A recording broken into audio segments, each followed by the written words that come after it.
자, 오늘 주님께서 주신 말씀 마태복음 24장 37절로 51절 사이의 말씀입니다.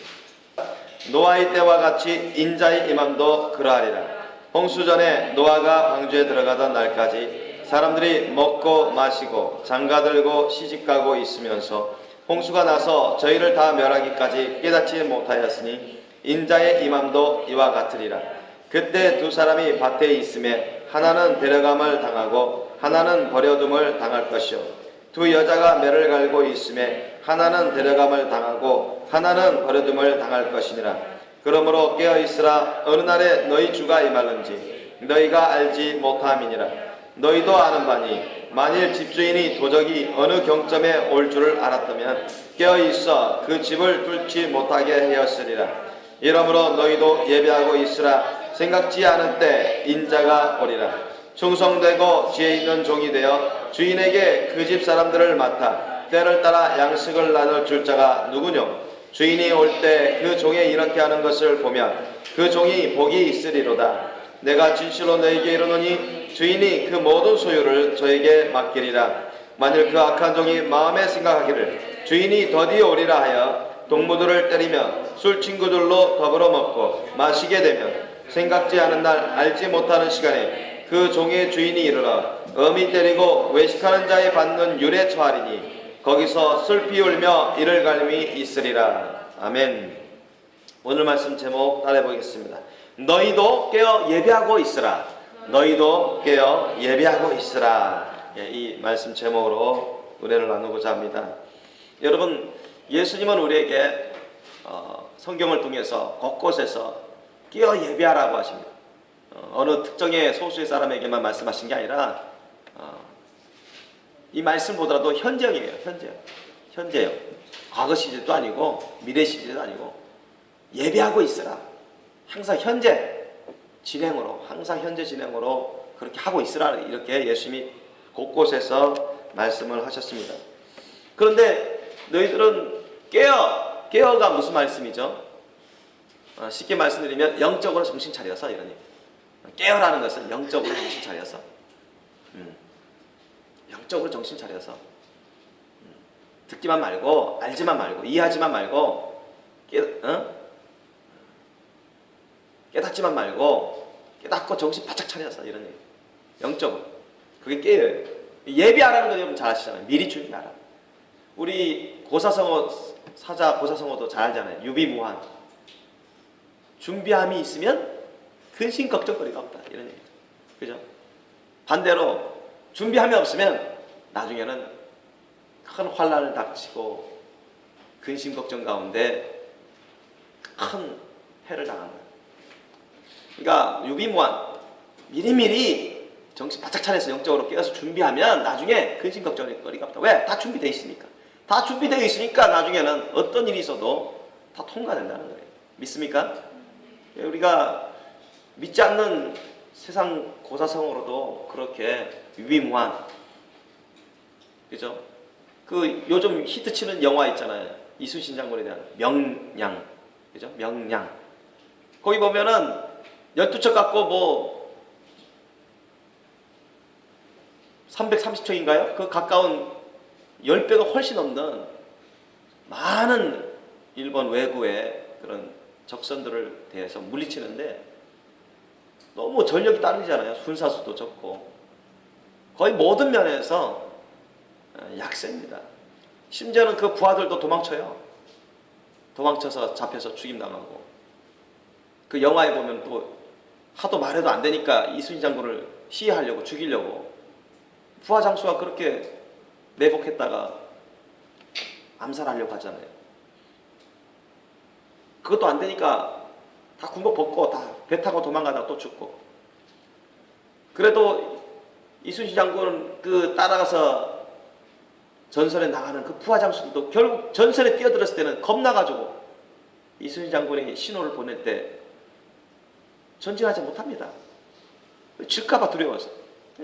보니까 그 이순신 장군 혼자서 장군함 혼자서 많은 외구의 적선을 물리치고 마치 살신성인의 죽음을 각오하고 싸우다가 승리하는 것을 볼 때 그때 나중에 부하들이 용기를 얻어서 같이 합세해서 싸우는 것을 볼 수 있었습니다. 그러니까 그 유비무환이라는 그 정신이 아주 중요합니다. 미리미리 여러분 준비해야지 꼭 사고를 당했을 때 꼭 무슨 일이 큰일이 벌어졌을 때 그때 준비하면 어느 세월에 그걸 준비하겠습니까? 준비가 안 된다는 것입니다. 그 당시 그런 죽음을 각오하는, 죽음을 두려워하지 않고 죽을 것을 각오하는, 우리 영적으로 말하면은 순교신앙을 확실히 갖고서 죽으면 죽으리다 하는 신앙으로, 비록 열세지만 환경이 아주 안 좋지만 믿음을 가지고 전진하면, 오늘날 우리가 예수님 믿고 주님 말씀대로만 순종하면서 순교신앙으로 나가면 주님이 다 지켜주시고 모든 죄악에 대해서, 죄악의 세력에 대해서 우리가 승리할 수 있도록 주님이 도와주십니다. 믿으시기 바랍니다. 그런 거예요, 여러분. 여러분 예전에 뭐 물에 빠져가지고 거의 죽을 뻔하다가 살아난 사람들 있죠. 내지는 집에 화재가 나가지고 큰 불에 화상을 입어가지고 죽을 뻔하다고 온 몸이 막 화상 상처가 입은 상태로 그렇게 살아가는 사람들도 있습니다. 여러분 이렇게 크게 어떤 화를 당할 때, 어떤 재난을 당할 때 거기에 크게 되면은요, 거기에 큰 사고를 당하면 노이로제 같이 사람들은 어떤 강물만 보더라도, 어떤 큰 불만 보더라도 겁을 먹기 십상입니다. 쉽게 강물에 가서 수영하려고 하지 않아요. 또는 큰 불 가까이 가려고 하지 않습니다. 가스 폭발로 해서 사람들이 죽어가고 큰 화재가 있는데 거기서 죽을 뻔하다가 살아나는 사람들, 큰 화상을 입고 가스 폭발에 아주 민감하게 돼요. 그러나 그렇게 큰 화를 당하기 전에 미리미리, 그죠? 미리미리 안전수칙을 지키면서 가스 안전사고에 대비하고, 또 만반의 준비를 하면 그런 사고가 없잖아요. 그죠? 막을 수가 있습니다, 얼마든지. 우리 일제시대도 보세요. 우리나라가 부강하게 좀 부국강병을 잘 정신 차려서 잘 했으면은 그렇게 점령 당하겠습니까? 절대 당하지 않죠. 유비무환이 없으니까 그래요. 다 하고 나서 후회받자 얼마나 막대한 피해를 입습니까? 우리 한민족의 힘으로 그거 해방된 게 아니에요. 하나님이 미국을 위시한 강대국을 쓰셔가지고 해방시켜 주신 거예요. 6.25 때도 마찬가지예요. 6.25 때도 여러분 제대로 유비무환이 있었으면 그런 일 안 당해요. 북한은 엄청 비밀 은밀하게 군수물자를 다 소련으로부터 가져오고 군사들로 많이 확충하고 얼마나 군사훈련을 많이 시킵니까? 남한은 거기에 따라가지 못해요. 미군이 철수하고 나니까 내려와 버리잖아요. 남침하지 않습니까? 얼마나 많은 사람들이 죽었습니까? 전 국토가 초토화되어 버려요. 얼마나 많은 사람들이 상처를 입었습니까?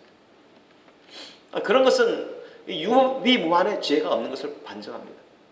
유비무환의 지혜가 있으면 절대 그렇게 할 수가 없어요. 여러분,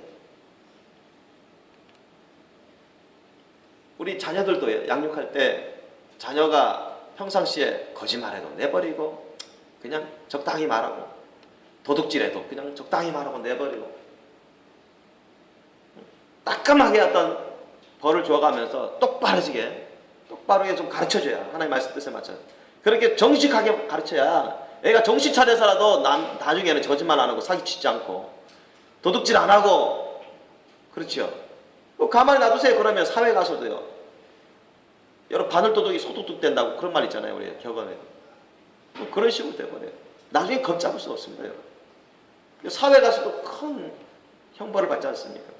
오히려 그 전에 아예 그냥 부모님한테서 따끔하게 벌 받고 회초리 맞는 게 낫죠. 그렇게 정신 차려서 더 큰 죄악을 범하지 않고 더 큰 사고를 치지 않고 화를 입지 않는 게 낫지. 유비무한 그 정신이 아주 중요합니다. 그것도 영적으로 보면 우리 예수님이 말씀하신 것과 일맥상통해요. 예수님도 말씀하셨잖아요. 오늘 본 말씀 보니까 예수님 오실 때는 노아의 때와 같다. 누가복음 보면은 또 롯의 때와 같다고 또 말씀 나옵니다. 노아의 때가 어떤 때예요? 그냥 먹고 마시고 장가들고 시집가고 즐기는 것입니다. 육신의 종류 암호주의 욕심, 부귀영화의 세상 자랑, 부귀영화의 욕심, 쾌락의 욕심 따라 살아가는 사람들. 그런 세상이에요. 의의는 너무 없어요. 하나님 말씀 뜻을 깨닫고 순종하는 사람들이 거의 없어요. 하나님 말씀 뜻을 전해 들어도 콧방귀입니다. 우습게 여겨요. 듣기만 하고 알기만 하고 무슨 말인지 이해하기만 하고 순종하진 않습니다. 온갖 죄악으로 만연된 세상입니다. 롯의 때도 보세요. 롯의 때. 소돔과 고모라 불과 유황으로 하나님이 심판해서 멸망시키지 않습니까? 그런 때와 같다. 예수님이 오실 때가. 소돔과 고모라 얼마나 타락해 있습니까? 그곳은 세상에 곡식이 많이 나고 평야지대고 기후도 좋고 풍성한 열매를 맺는 그런 곡창지대입니다. 세상적으로 보면은 풍요로운 삶을 사는 지역이에요. 요즘으로 말하면 축제도 많고요. 육신의 정욕이 아주 정욕 제한을 많이 짓고 자신들 연락을 통해서 자랑하면서 즐기면서 그런 죄악 가운데 사는 사람들이 가득한 곳입니다. 바로 하나님은 예수님 오실 때 바로 세상은 바로 그러한 지경에 이르렀을 때 오신다고 했고 그때가 바로 노아의 때와 같은 롯의 때와 같은 때입니다.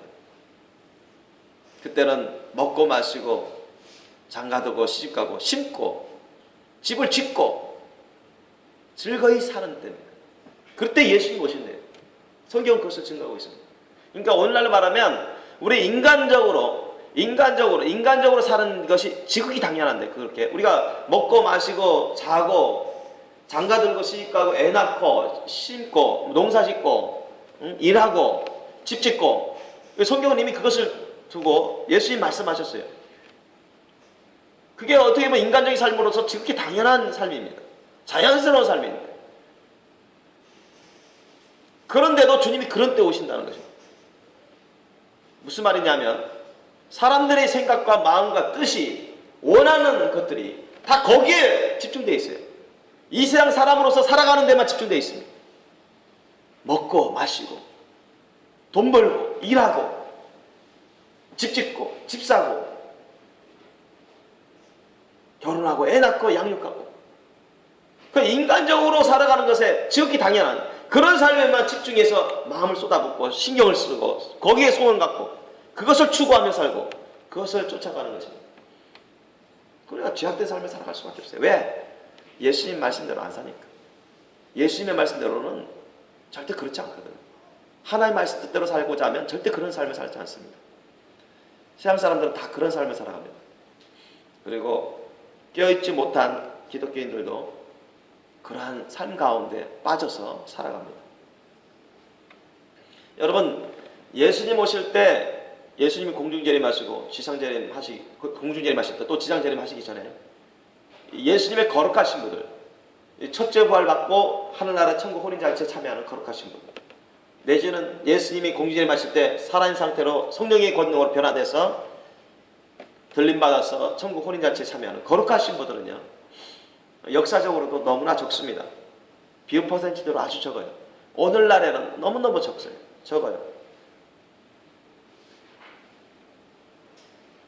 단순히 거듭난 기독교인을 말씀드린 게 아닙니다. 그 가운데서도 여러분 첫째 부활에 참여할 수 있는 같이 휴거받아서 천국 혼인잔치에 거룩한 신부로 참여할 수 있는 그러한 거룩한 성도들은 아주 적어요. 오늘 본문에도 그 말씀이 나와요.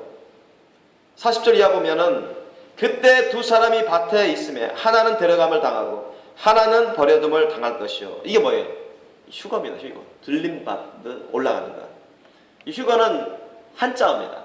들림받아 올라가는. 들림받는 것을 한자로 쓴 게 휴거예요. 41절 보니까 두 여자가 맷돌을 갈고 있는데 음식 재료를 만들기 위해서 하나는 데려감을 당하고 하나는 버려둠을 당할 것이라. 그렇다 해서 뭐 두 사람 중에 한 사람 올라간다, 50% 올라간다 그런 뜻이 아닙니다. 기독교인 중에 50% 올라간다. 하나 예로 들으신 것이 예수님이 기독교인들 중에 50% 올라간다, 또는 세상 사람들 중에 50% 올라간다 그런 뜻으로 말씀하신 게 아닙니다. 그러니까 올라가는 사람은 들림받아 휴거받아서 올라가는 사람들은 어떻게 된 사람이요? 미리 준비함이 있는 사람입니다. 믿습니까? 미리 성령의 기름등불을 차곡차곡 쌓아서 그 심령에 저장해서 정말 깨끗하고 신령한 거룩한 삶을 통해서 아름다운 성령의 열매를 맺으면서 준비된 사람들입니다. 이런 사람들이 올라갑니다. 그런데 여기서 남겨진 사람은 절대 그렇지 않아요. 반대입니다. 설령 예수님을 믿고 구원받았어도, 예수님에 대해서 알고, 예수님이 다시 오시는 것을 알고, 부활도 믿고, 하늘나라도 믿고, 천국 지옥도 믿고, 예수님이 재림하신 것도 믿고, 한때는 기다렸어도 준비가 안 되면 올라갈 수가 없어요. 그죠? 여러분 그 옆장에 보세요. 마태복음 25장 1절로 13절 보면 예수님께서 열처녀 비유를 드십니다. 우리가 많이 봤던 말씀들이죠. 천국은 마치 등을 들고 신랑을 맞으러 나간 열처녀와 같다 했어요. 예수님이 하신 말씀이죠. 그죠? 예수님이 하신 말씀입니다. 신랑이신 예수님을 맞으러 몇 명이 처녀가 갔다고요? 10명이 처녀. 여러분 다시 오실 예수님을 맞으러 10명이 처녀가 갔다는 것은 10명이 처녀가 기독교인이라는 얘기예요? 기독교인이 아니라는 얘기예요? 기독교인이라는 얘기예요. 여러분 기독교인이 아닌 사람이 예수님을, 다시 오실 예수님을 믿고 맞으러 나갑니까? 그렇지 않아요. 그렇지 않습니다, 여러분. 그런데 예수님은 그 예수님을 맞으러 10명이 처녀가 나갔는데 이 10명이 처녀는 다 기독교인을 말합니다. 아셨죠? 세상 사람들을 말하는 게 아니라 다 기독교인을 말하는 거예요. 근데 예수님은 그 10명 중에서 5명씩 나눴어요. 5명은 미련하다, 어리석다는 얘기예요. 근데 5명은 저에게 다 지혜롭다는 얘기예요. 자, 어떤 기독교인이 정말 지혜롭고 어떤 기독교인이 미련하냐? 예수님이 비유로 말씀하고 계셔요. 그들은 예수님에 대해서 압니다. 믿습니다. 예수님의 다시 오실 것을 알아요. 믿어요. 또 한때는 같이 기다립니다. 그러나 오늘날 기독교인이라고 하는 사람들 중에는 예수님이 재림하실 것을 믿지 않는 사람도 많아요. 그리고 예수님을 기다리지 않는 사람도 수두룩합니다. 거기에 관심 없는 사람이 너무 많아. 기독교인이라고 하는 사람들 중에. 근데 예수님의 재림을 안 믿는 사람들은 예수님 안에 있는 사람들도 아니에요. 예수님의 재림을 손꼽아 기다리지 않는 사람들은 영적으로 깨어있지 않은 사람이에요. 보세요. 슬기 있는 자들은 그릇에 기름을 담아 등과 함께 가져갔고 미련한 자들도 등을 가지되 기름을 가지지 아니했어요. 3절 4절 보니까 미련한 처녀 5명은 이 불 켜진 등은 있어요. 그러니까 잠시 잠깐 쓸 등불은 있어요. 그런데 예수님이 언제 오실지 모르니까, 그날과 그때는 그 시는 모르니까 늘 깨어서 기름등불을 갖고 있어야 되는데 어느 한때만 흥분해가지고, 어느 한때만 감정적으로 열심을 내가지고 등불을 갖고 있는 거예요. 그러니까 자기도 생각에 좀 기다리다가 안 오시니까 지치다가 점점 식어지는 것입니다. 사랑이 식어져요. 열심히 식어져요. 등불이 꺼져가는 거예요. 기름이 없어져요. 여러분 기름은 자기가 만들어내는 게 아니에요. 그 성령의 기름을 어떻게 자기가 만들어냅니까? 하나님이 주시는 것입니다. 예수님의 이름으로 성령님이 그 사람에게 성령의 불과 기름을 부어주시는 것입니다. 아멘. 이미 그들은 다 불과 기름을 갖고 있었어요. 성령의 불과 기름을 갖고 있었습니다. 양은 제각기 다를지라도. 그런데 처음에는 다 예수 믿고 기다린다 해서 기다렸어요. 여러분 이 정도 되면은 여러분 성령으로 거듭난 사람들이고요, 성령의 불과 기름을 받은 사람들이에요. 예수님의 재림을 손꼽아 기다리면서 한때 기다렸다면 좋은 신앙이라 할 수 있습니다. 그런데 열심을 해서 한때 열심을 해서 했는데도 안 오셔. 근데 그 열심이 금방 한개 부딪혀버렸어요. 그러니까 이게 사랑이 식어지고 열심이 식어지는 것입니다. 다운되는 것입니다. 기도도 안 해져가고 말씀도 안 먹어져가고 예배도 잘 안 참여하고 되고 주님과 주님의 일에 점점점 신경을 꺼가는 것입니다. 관심사가 점점 어디로 향하겠습니까? 세상으로 향하는 거예요. 사람의 일로 향하는 것입니다. 자기 개인적인 일에만 향하는 거예요. 그러니까 성령의 불과 기름을 계속 공급받아야 되는데 공급받을 수가 없죠. 그거는 하나님이 어린이 아셔서 다 주시는 건데, 그런데 쓸개 있는 자들은, 지혜로운 자들은 그렇지 않다는 거예요. 주님의 때가 가깝고 주님이 언제, 그날과 그 시는 모르지만, 언제 오실지는 모르지만 늘 깨어서 기도하라 했다. 늘 깨어서 준비하라 했다. 그렇기 때문에 슬기로운 자들은 우리가 원하는 때 오시는 게 아니라, 우리가 정한 때 오시는 게 아니라 주님이 어린이 아셔서 사인을 보내주시면서 증거를 보여주시면서 나중에 주님이 때 하나님 아버지께서 말씀하시면 주님이 번개같이 오시는 것을 알기 때문에 그들은 항상 하나님을 경외함으로 정신 바짝 차려서 영적으로 긴장하면서 늘 기도와 말씀으로 거룩한 삶을 살며 순종함으로 온전한 삶을 살아가는데 성령을 통해서 성령의 불과 기름을 계속 공급받는 것입니다. 믿어지십니까? 그 차이예요. 그 차이. 정말 깨어서 순종함으로 하나님 말씀과 기도로 거룩한 삶을 살면서 온전히 거룩한 삶을 살기 위해서는 순종해야 됩니다. 그 순종함으로 성령의 불과 기름을 계속 공급받는 것입니다. 그래서 그 숨기는 자들은 떨어지질 않아요. 그 등 안에 기름이 떨어지지 않습니다. 보세요. 5절에 이하 보니까 신랑이 더디 온다. 즉 사람들 생각하기에는 더디 오는 것처럼 보여요. 그러니까 사람들은 육신이 연약하기 때문에 졸기도 하고 자기도 하잖아요. 응? 뭐 성령 충만한 사람은 안 잡니까? 다 자죠. 육신적으로 약하기 때문에 우리가 잘 필요가 있는 것입니다. 그런데 갑자기 밤중에 소리가 나요. 천사들이 나팔 소리하고 주님의 호령 소리와 천사들이 소리에 의해서 주님이 오신다. 깜짝 놀랍니다. 6절에 아버니가 밤중에 소리가 나되 보라 신랑이로다 맞으러 나오라. 천사들의 소리가 막 들려요.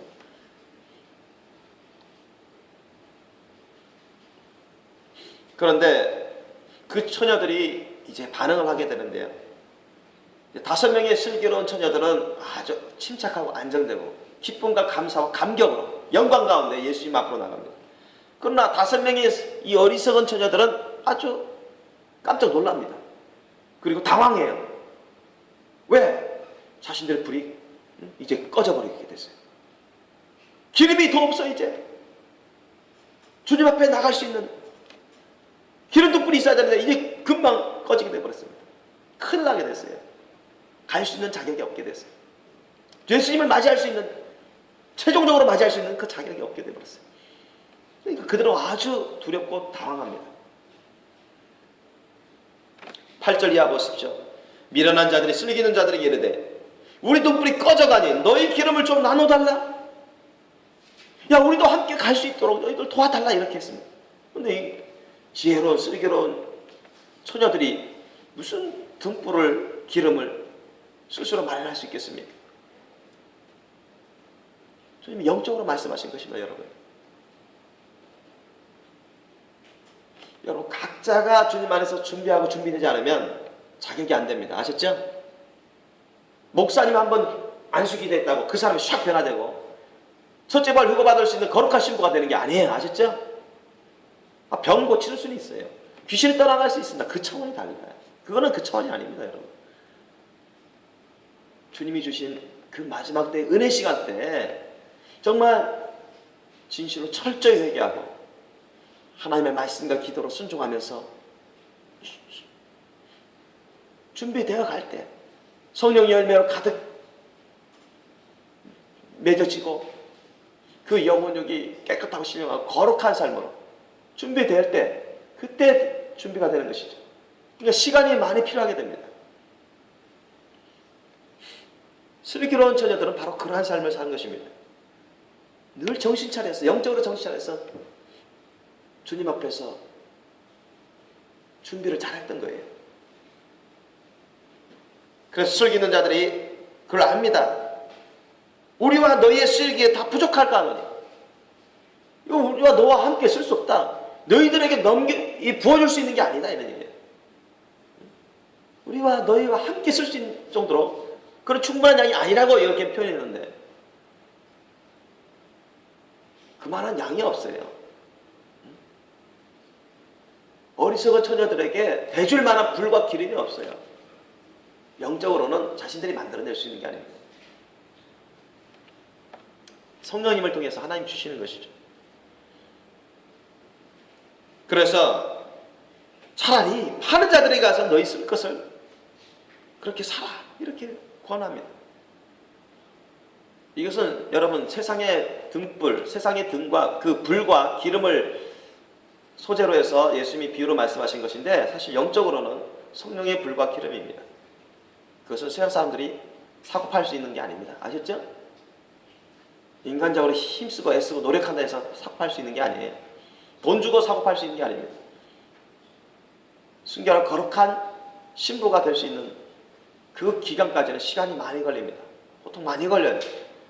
지금은 주님이 지상 재림, 주님이 재림 전, 공중 재림 전 마지막 은혜의 시간을 주고 계신데 그때가 언제까지인지는 몰라요 아무도. 그러나 그렇게 많이 남지는 않았습니다. 그런데 이제 예수님이 오셨어요. 10절 보세요. 저희가 살아간 동안에 저희가 그 짧은 시간에 준비하려고 바둥바둥 치면서 나가지만은 그 사이에 주님께서 도착하셔요. 우리 번개가 동에서 서쪽으로 번쩍인 같이 주님께서 순식간에 오신다고 했습니다.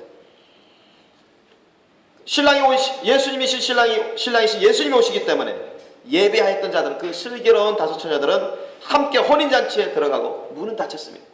이 천국 혼인잔치 문이 닫혀버렸습니다. 첫째발 효고가 닫혀버렸습니다. 끝났어요. 그 다음에 와가지고 주여 주여 우리 모르십니까? 우리 또 들어가게 해주세요. 못 들어간다는 얘기예요. 12절 말씀 보십시오. 예수님 뭐라고 말씀하십니까?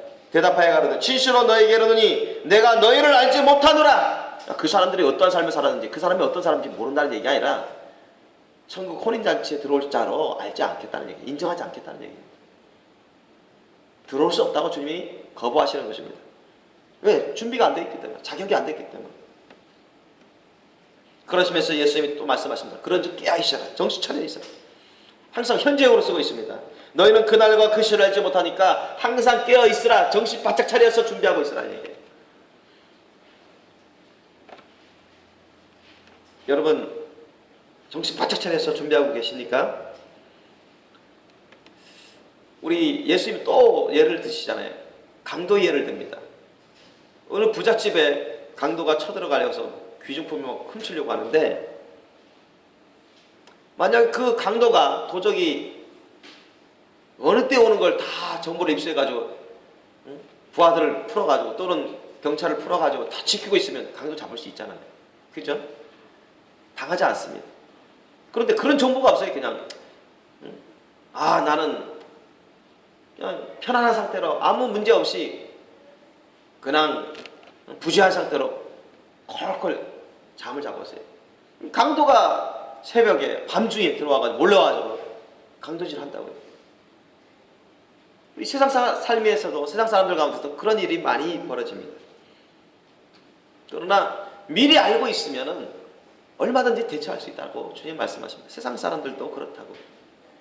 영적으로도 그렇습니다. 우리가 여러분 예수님이 공중재림하실 때 그때 첫째 부활 휴가 받지 못하면 대환란에 남겨집니다. 7년 대환란에 전무후무한 무시무시한 대환란에 남겨져요. 그때는 하나님이 심판하시는 때인데요. 또한 남아있는 모든 사람들에게 전무후무한 최고의 시험을 허락하실 때입니다. 그때는 성령께서도 대부분 떠나가 버리시고 소수의 주의 종들에게만 주의 백성들에게만 성령이 내재하십니다. 그리고 이 세상에는 자연을 통해서 온갖 자연 만물을 통해서 하나님이 심판하셔요. 3대 7중 재앙으로 7인의 재앙, 7 나팔의 재앙, 7 대접의 재앙. 우리 요한계시록에 나오는 것처럼 그 가운데는 많은 전쟁이 있습니다. 그리고 핵전쟁도 있습니다. 3차 세계대전이 퍼져요. 핵전쟁이 터집니다. 그리고 짐승의 표시대로 넘어갈 때는 이거는 뭐 엄청난 암흑의 시대입니다. 지금 저와 여러분 이렇게 자유롭게 예수님 부르면서 이런 식으로 예배 드릴 수 없습니다. 그때는 적그리스도 통치자 세력 정부가 들어서기 때문에 그들의 정책에 말에 따르지 않고 우상을 섬기지 않고 표를 받지 않고 그러면 고문당하고 죽임을 당해야 되는 그런 엄청난 환란의 시대입니다. 많은 기독교인들에게 크나큰 시험의 때가 닥치는 것입니다. 일제시대 때도 그 일제 압력에 굴복해서 많은 목사들, 장로들부터 시작해서 많은 기독교인한 사람들이 일제 신사참배 예식에 참여했습니다. 우상숭배했어요. 그 중에 너무나 많은 사람들이 회개치 않아서 지옥에 갔다고 주님 알려주셨어요. 그들도 그때는 예수님을 믿는다고 했습니다. 이것은 우상이 아니라고 했어요. 그들 생각이죠. 하나님은 그렇게 말씀하지 않습니다. 그렇게 인정하지 않습니다. 그 당시 뭐 주기철 목사님이나 손양은 목사님, 최건근 목사님은 그걸 우상숭배 반대하면서 옥고 치르지 않았습니까? 옥에서 돌아가시던가 나와서 돌아가시던가 그랬다고요. 그분들은 천국에 가셨어요. 큰 상도 받았어요. 큰 영광 가운데 있습니다. 그러니까 나중에 여러분 대환란 때도 수많은 기독교인들이 기독교 지도자들부터 나누어지는데 대다수가 짐승의 표를 받게 됩니다. 이겨낼 수가 없어요. 그들은 예수님 오시기 전에 준비도 안 되었거니와 깨어있지 못하기 때문에 세상 것과 온갖 제약들과 타협하면서 타락하면서 잘못된 길로 가고 잘못된 길로 이끌어오고 있기 때문에 그 당시 무시무시한 대환란의 시험에 남겨졌을 때 사탄이 온갖 짐승의 영들과 악한 영들을 부려가지고 무적에 있는 모든 악한 영들을 다 내보냅니다. 성경에 나와 있는 것처럼. 지금처럼 이런 시대가 아닙니다, 여러분. 최악의 시대예요. 끔찍한 시대입니다. 가족이 가족을 잡아서 죽이는 시대입니다. 그런 시대가 예전에 있었지만 이제 나중에 올 7년 대환란 그 시대만큼 그런 시대는 없었어요.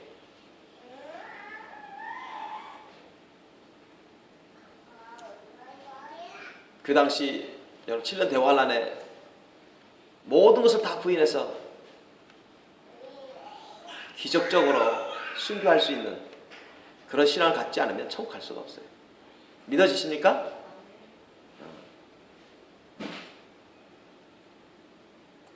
오늘날 수많은 기독교인의 그런 믿음 갖고서는 절대 구원받을 수 없습니다. 그 당시에 가면 여러분 7년 대환란에 가면 그런 믿음을 갖고서는 택도 없습니다. 다 져요.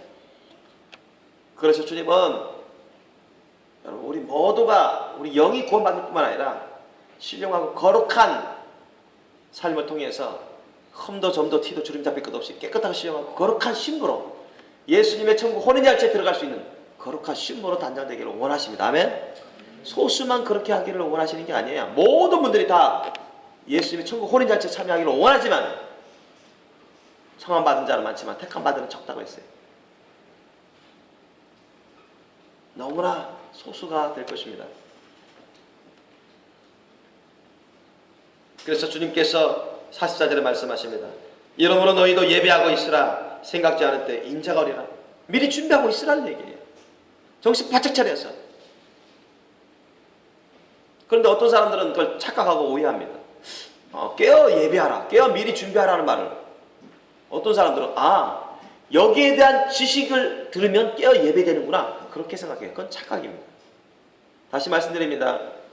마지막 날에 대해서 마지막 때에 대해서 온갖 말씀을 듣고 정보를 알고 그때가 어떠한 시대고 알게 되고 지금은 마지막 때의 끝자락이고 주님 오실 때가 너무나 가깝고 이런 상태로는 준비가 안 되겠고 남겨지겠구나. 여러분 단순히 그걸 알고 이해했다고 해서 그것을 깨어 준비한 게 아니에요. 그건 기본이에요. 기본. 여러분 아까 25장 1절에 13절 그 미련한 5 처녀도 그 정도는 알고 있었어요. 그 정도는 알고 있었어요.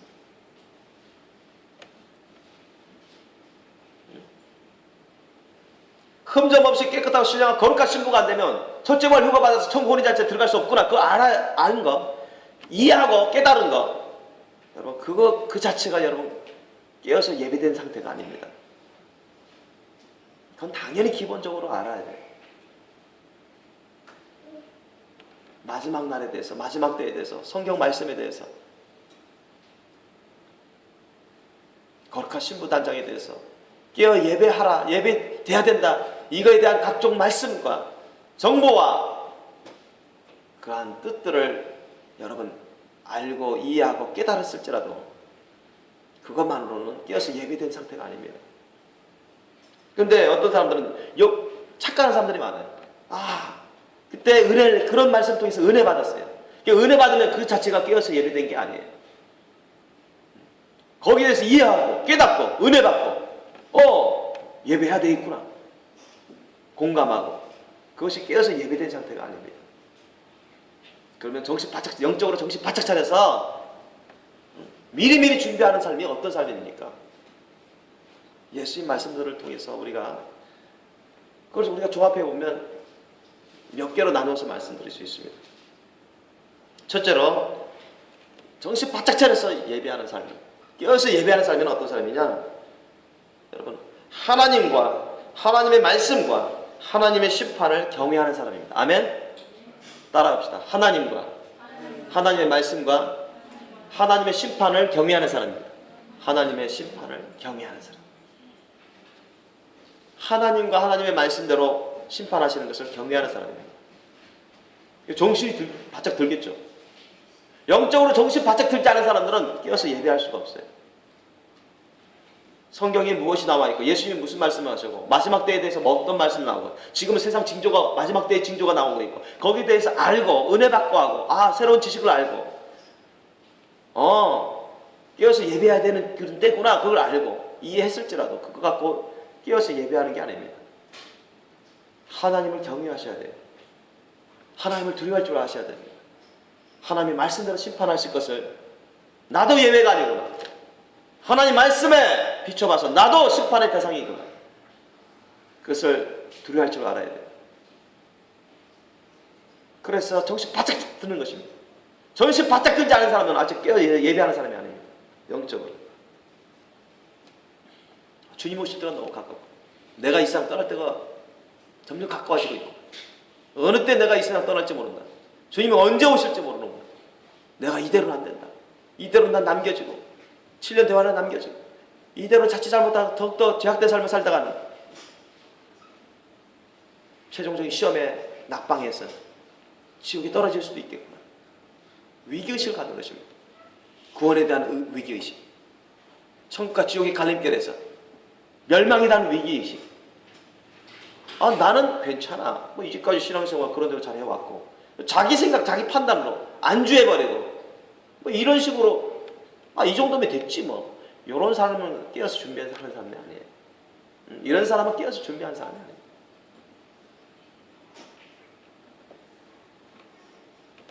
여러분, 하나님 앞에서 여러분 흠점 없이 여러분 깨끗하고 신령하고 거룩하고 아름다운 영혼육 가운데 설 수 있는 그 사람이 될 수 있도록 정신 바짝 차리시길 열심히 축원합니다. 다시 말씀드리면 여러분 두 번째인데요. 두 번째로 어떠한 삶을 살아야 되느냐? 깨어서 예배하는 삶을 따라해 봅시다. 하나님 앞에서 진실로 철저히 회개합니다. 하나님 앞에서 진실로 철저히 회개합니다. 죄악된 것을 분별하고 철저히 회개해요. 타협하지 않습니다. 자기 마음대로 생각하고 자기 마음대로 판단하고 자기 마음대로 원하는 대로 그렇게 신앙생활하고 그런 삶을 살아가지 않아요. 예배 생활부터 바뀌어요. 변화됩니다. 옛날에는 그냥 내가 하고 싶은 대로 그냥 예배 참여하고 예배 생활하고 그랬는데 딴 데도 보고 딴 데도 신경 쓰고 딴 데 막 생각하고 예배 끝나서 언제 끝나나 예배 끝나서 어디 갈 거 생각하고 나의 영혼육 생명소의 인생을 거룩히 변해서 주님께 다 올려드려야 되는데 그렇지 못했었어요 예전에. 근데 정말로 정신 바짝 차려서 예배하는 삶은 말씀 그대로 신령과 진정으로 감사와 헌신의 예배의 삶을 삽니다. 아멘. 그런 삶을 살아요. 그렇지 않은 사람들은 아직 깨어서 예배하는 삶이 아니에요. 기도 생활도 마찬가지예요. 기도 생활도 옛날에는 자꾸 내 중심적으로 기도를 했어요. 옛날에는 자기 중심적으로 기도했습니다. 육신적인 기도 생활이에요. 육신적인 기도 생활을 많이 했어요.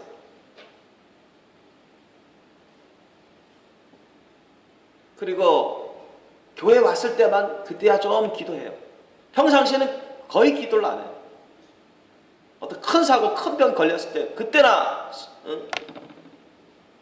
위기의식을 느껴서 기도하려고 하는 그런 사람은 아직 깨어서 예배하는 사람이 아닙니다. 깨어서 예배하는 사람의 기도 생활은 전혀 그렇지 않습니다. 자기중심적인 기도를 하지 않습니다. 예수님 중심적인 기도를 합니다. 아멘? 하나님 중심적인 기도를 해요. 영적인 기도를 합니다. 육신적인 기도를 하지 않고 영적인 기도를 해요. 어떤 사람은 주님 나 가난합니다. 돈 좀 벌게 해주세요. 좋은 직장 들어가게 해주세요. 사업 잘 되게 해주세요.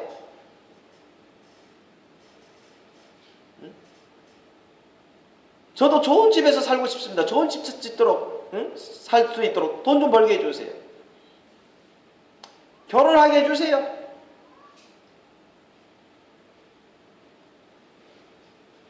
애들 잘 낳아서 잘 살게 해주세요. 병 낫게 해주세요. 건강하게 해주세요.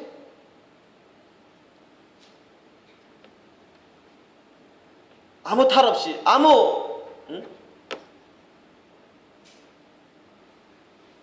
그런 일 없이 별일 없이 편안하게 살게 해주세요. 그런 게 육신적인 기도예요. 그런 건 육신적인 기도. 영적인 기도가 아닙니다, 여러분. 세상 사람들은 다 처음에 기도 나오면요 겁나지도 않은데 어렵게 이제 어렵게 교회 나와서 여러분 전도 받으면 하는 기도가 대부분 그런 거예요.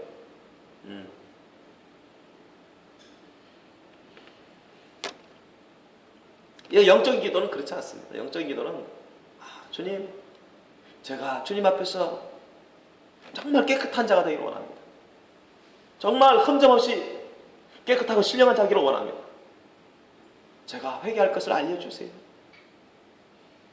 제가 주님 말씀 뜻을 듣고 이해합니다. 순종할 수 있도록 주님의 심령을 부어주세요. 하나님을 경외할 수 있도록 경외의 심을 부어주세요. 기도하기 힘든데 기도의 영을 부어주세요. 제가 사랑이 많이 부족합니다. 정말 주님의 뜨거운 그 사랑을 부어주세요. 제가 주님 말씀 뜻을 이제 배우면서 이해하고 알게 되는데 순종할 수 있도록 굳세 믿음 주세요.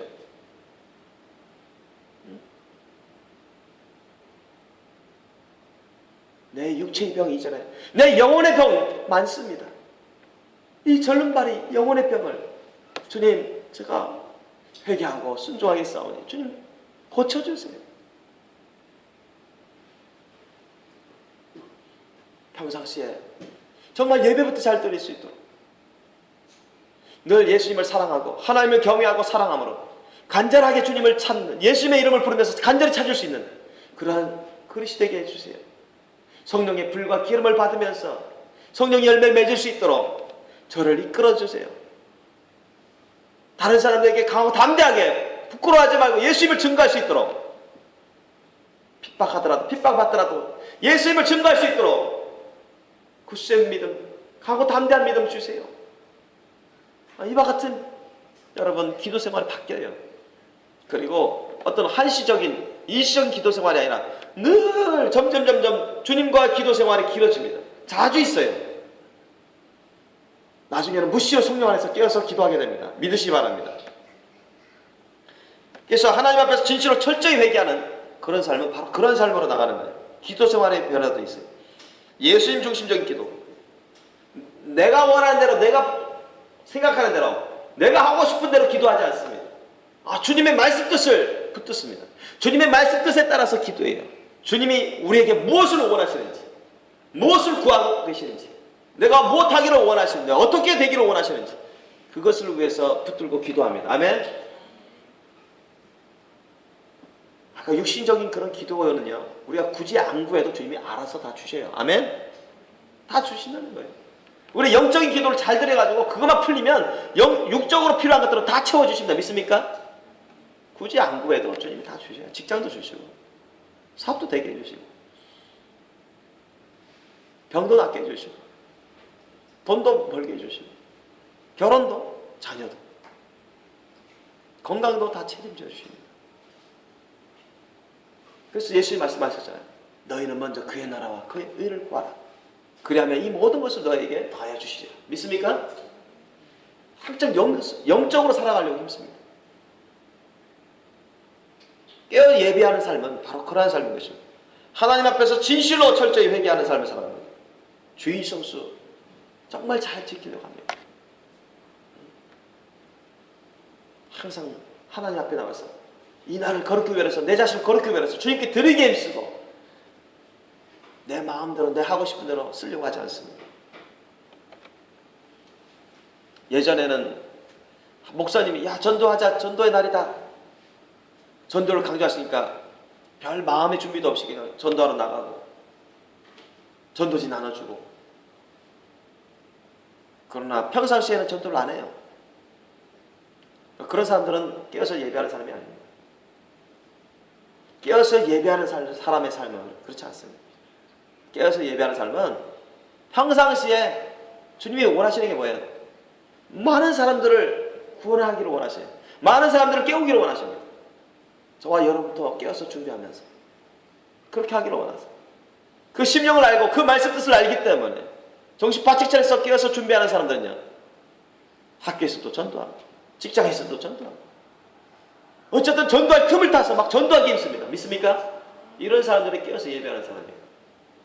수련회 때만 전도하러 나가고 그러지 않습니다. 물론 수련회 때도 나가죠. 전도의 날에도 나갑니다. 당연히 나가죠. 주님의 심령, 예수님의 심령을 구하면서 예수님의 심령을 부음받아서 하나님을 위해서 수많은 죽어가는 사람들을 구원하기 위해서 예수님께로 이끌기 위해서 어떤 핍박을 각오하고 어떤 핍박도 각오하고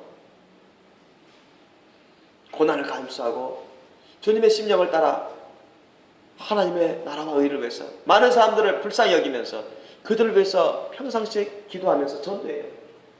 학교에서도 직장에서도 이웃 간에 가족 가운데서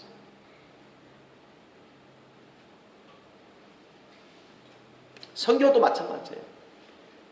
어느 특별한 날에 이웃들을 불쌍히 여기고 그들을 도와주는 것도 기본적으로 하지만 평상시에 영육간에 불쌍한 사람들을 돌아봅니다. 그렇게 힘써요. 주님의 그 사랑의 심령이 임하면 그렇게 하게 돼요. 그런 삶으로 변화되는 것입니다, 여러분. 그런 사람들은 여러분 깨어서 예배하는 삶을 살아가는 것입니다. 교만이 자기 육신적으로 자기 임의대로 살지 않습니다. 내 마음대로, 내 생각대로, 내 방식대로, 내 하고 싶은 대로, 내 감정대로, 내 육신의 욕구대로 그렇게 과거에는 살았었지만 깨어서 예배하는 삶은 절대 그렇지 않습니다. 하나님의 말씀 뜻을 구합니다. 하나님을 경외할 줄 알고 예수님을 정말 뜨겁게 사랑하고자 하고 주님 말씀 뜻대로만 살고자 합니다. 아멘. 그런 사람들은 깨어서 예배하는 사람입니다. 주님의 말씀 뜻을 구하고 주님의 말씀 뜻에 순종하는 삶으로 힘써 나아갑니다.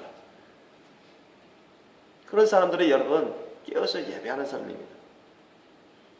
내 마음이 중요한 게 아니라 주님의 마음이 중요하다는 얘기예요. 내 뜻이 중요한 게 아니라 우리 주 하나님의 뜻이 중요하다는 것입니다. 내 생각이 중요한 게 아니라 주님의 생각이 중요하다는 거예요. 내 말이 중요한 게 아니라 주님의 말씀이 중요하다는 겁니다. 그 기준과 포인트를 예수님께 두는 거죠. 하나님께 두는 거예요. 아멘. 주님 말씀 뜻에 두는 것입니다. 사람들 생각에 따르는 것이 아니라 자신의 욕구를 따르는 것이 아니라. 그래서 종국에는요, 여러분 셋째로 종국에는 어떻게 변화되느냐, 정말 깨어서 예배하는 삶으로 거룩한 신부 단장을 하는 사람들은 결국은 이 길을 가셔야 돼요. 자기 자신을 주님께 다 드립니다. 아멘. 다 내어 드립니다. 다 맡기고 자기 자신을 절대 부인하고자 합니다. 내 마음대로 살고자 하지 않아요. 내가 하고 싶은 대로 하려고 하지 않습니다. 내 생각대로, 내 판단대로, 내 감정대로, 내 육신의 욕구대로 하려고 하지 않습니다. 아멘. 모든 걸 다 부인합니다. 예수님 말씀하시잖아요. 너희가 나를 따라오려거든 자기를 부인하고 날마다 자기 십자가를 지고 나를 쫓을 것이라 했습니다. 그렇게 해야 천국에 갈 수 있어요. 그걸 온전히 한 사람이 순결하고 거룩한 신부의 삶을 살아갑니다. 깨어서 예배하고 예배된 삶을 살아갑니다. 주님이 나에게 주신 사명 직분을 열심히 감당해요. 억지로 감당하지 않습니다. 예수님의 사랑의 심령을 부음받아서 정말 주님을 사랑함으로 온전히 사랑하고자 힘쓰면서 또 이웃을 죽어가는 사람들을 불쌍히 여기면서 그들을 위해서 희생할 심령으로, 그들을 위해서 헌신할 심령으로 예수님을 본받아서 그 십자가 사랑의 사명을 열심히 쫓는 삶을 살아갑니다. 아멘. 열심히 쫓는 삶을 살아갑니다. 오늘 본문 말씀도 보세요. 예수님 말씀하셨습니다. 45절 이하 보세요.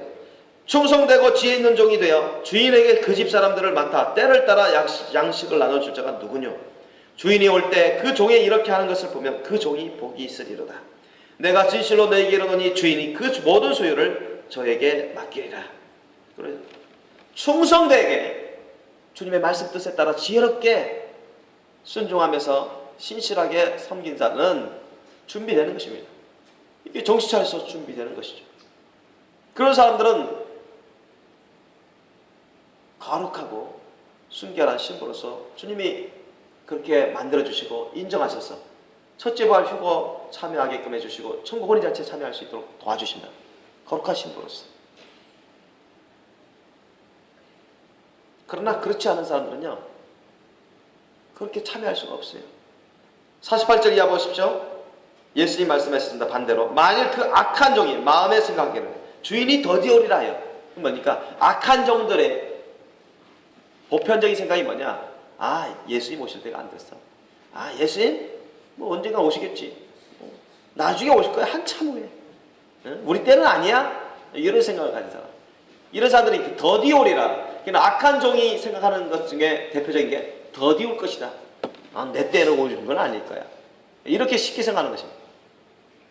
예수님이 말씀하셨어요. 악한 종이 마음에 생각하기를 주인이 더디오리라 하여. 방심합니다. 자기 스스로 잘못된 판단에 안심해버려요. 그래서 자기 마음대로 살아요. 방탕하게 살아요. 하나님 말씀 뜻에 순종하지 않습니다. 적당히 타협하고 죄도 범하고 자기 육신의 정욕, 안목적인 이상 자랑, 부귀영화의 욕심, 쾌락 욕심으로 살아갑니다. 그러나 그 결과는 여러분 하나님의 심판을 받게 됩니다. 여러분 깨어서 예배하는 삶이 바로 이렇습니다. 영적으로 정신 바짝 차려서 미리 준비하는 삶이 바로 이렇습니다.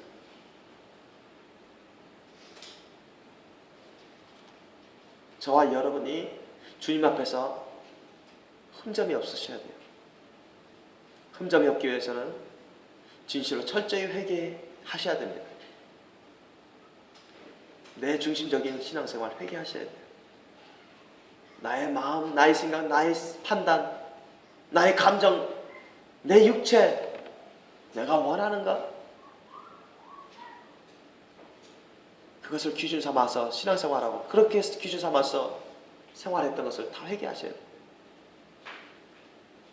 예수님의 삶을, 예수님의 말씀을 기준 삼으셔야 됩니다. 아멘? 항상 자신을 비춰보세요. 내가 어떤 것을 회개해야 될 것인지 알 것입니다. 교만한 사람은 교만을 회개해서 겸손해야 돼요. 불순종하는 사람들은 순종해야 돼요. 하나님의 말씀 뜻을 아는데도 불순종하는 사람들 많잖아요. 그렇죠? 절대 여러분 순종하지 않고서는 불가능합니다. 첫째 부활 휴거 받아서 거룩한 신부로서 천국 혼인잔치에 참여하는 것은 불가능해요.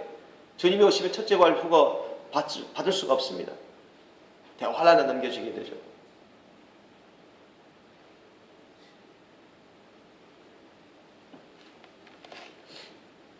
주님의 몸된 교회를 위해서 정말 주님의 뜨거운 사랑으로 돌보고 있습니까?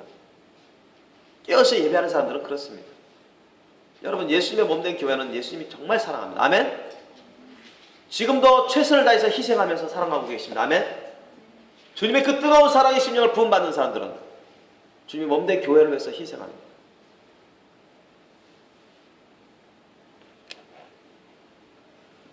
열심으로 주님의 몸된 교회를 돌봐요. 다른 사람들을 위해서, 불쌍한 사람들을 위해서 열심히 기도해주고 영육간에 도움을 주면서 그들을 어찌하든지 예수님께로 이끌어가려고 합니다. 땅까지 이르러서 이 세상 끝날 때까지 죽음을 각오해서라도 주님이 맡기신 사명, 전도 선교 사명을 열심히 감당하면서 예수님의 재림의 길을 닦는 데 동참합니다.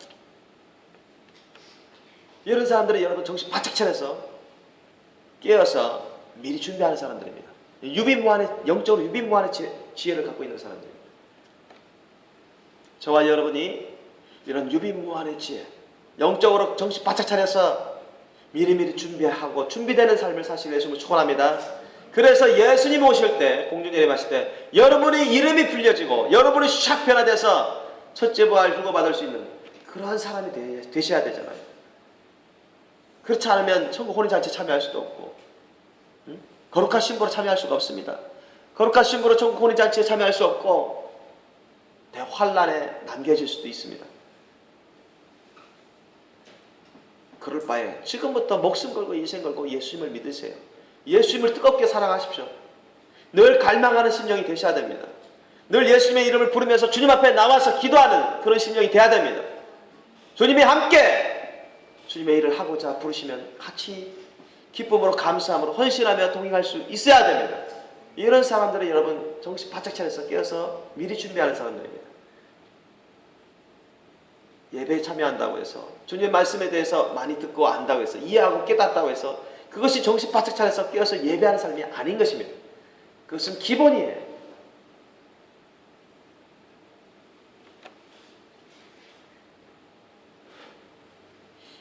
예수님이 오실 때 저와 여러분이 신령한 모습으로 부활되거나 또한 신령한 모습으로 휴가되어서 주님과 함께 천국 혼인잔치에 참여, 영원토록 주님과 영생복락의 삶을 살아갈 수 있기를 예수님을 축원합니다. 미리 준비하십시오. 정신 바짝 차려서 예수님의 심령을 구하시고 하나님을 경외할 줄 아시고 자신의 잘못된 죄악을 분별하고 깨닫고 회개할 줄 아시고 오직 주님께 자신을 다 드려서 주님의 십자가 사랑의 사명의 길로 충성되게 가기 힘쓰시기 바랍니다. 주님과 하나 된 사랑으로 이 길을 열심히 갈 때 여러분도 얼마든지 준비될 수가 있습니다. 우리 함께 기도하시겠습니다.